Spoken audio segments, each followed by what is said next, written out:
Alright, we're here with the finale of the Darkest Day arc, Pokemon Journeys, episode 45, Sword and Shield 4, the Ultimate Sword and Shield.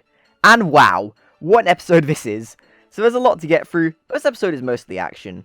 So Eternatus continues its rampage and Leon arrives up top to confront it, but at the same time Meowth gets a hold on his Gigantamax powers when Giovanni's name comes up, and he's off to confront Eternatus.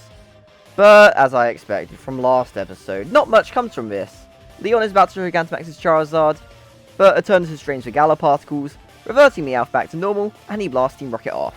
So Ash and Go keep up their respective battles against Rose and Oleana, but they both get pretty overwhelmed as Rose's Pokemon have a strong offense and defense together, while Reboot is ineffective against Oleana's Milotic, and likewise, Charizard is struggling against Eternatus.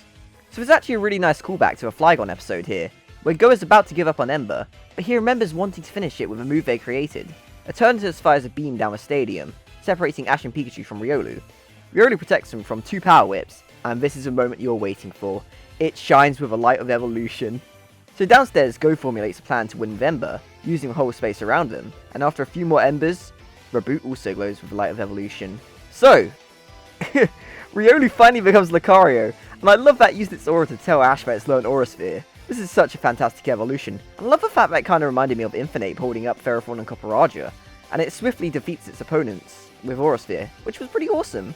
But we're not done yet, because Reboot also becomes Cinderace, and it's absolutely amazing with how powerful it takes down Milotic.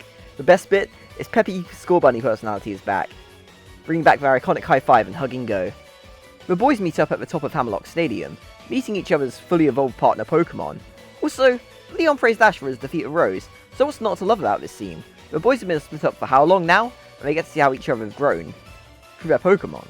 And the group dynamic of Pikachu, Lucario and Cinderace, oh, I love it so much already. So Leon is incapable of catching Eternatus, and he's defeated on its escape, as he and Charizard take the brunt of the force. Eternatus is in its Eternamax form now, and bloody hell, it's huge. But the CGI actually looks really great here. They did a great job with it. So it's almost a shame that Pokemon evolved right before this, because Cinderace, Lucario and Pikachu, they can't do anything to Eternatus. Even though their attacks do look absolutely incredible. Also, funnily enough, all their attacks actually are not very effective anyway, so the Rusted Sword and Shield resonate. Sonia runs up and is finally reunited with the barely conscious Leon. Eternatus attacks again. The Sword and Shield resonate once more. The boys vow to become the legends to protect Galar, and man do I love this scene. Zacian and Zamazenta show up to attack them, taking the Sword and Shield and transforming. So the legendary dogs just have the presence that they had in the games. They feel legendary, and their transformation just makes you feel everything will be okay.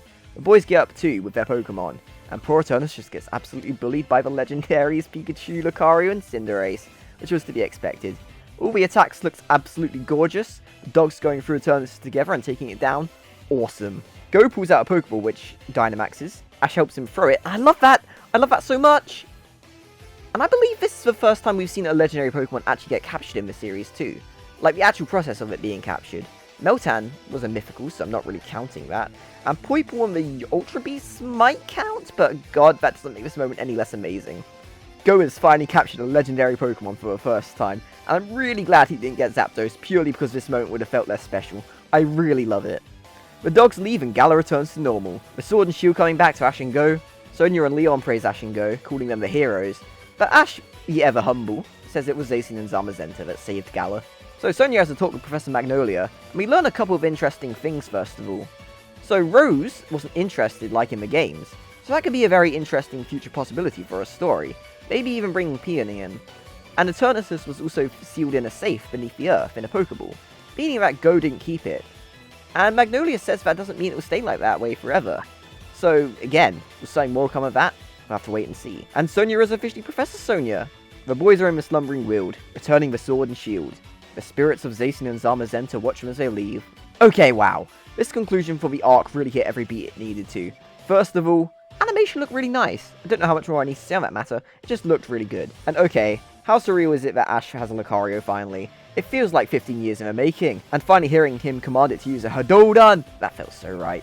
Oh, also, voiced by the Lucario from the Lucario Mystery Moo movie. That's really cool, isn't it? Go Reboot's growth was fantastic too. Finally seeing Cinderace and its Score Bunny personality again, but with a fighting spirit Reboot, loved it. I don't think they could have had a better opponent either. Like, Rose came second in the Galarian Champion Cup, so that's perfect for Ash to fight.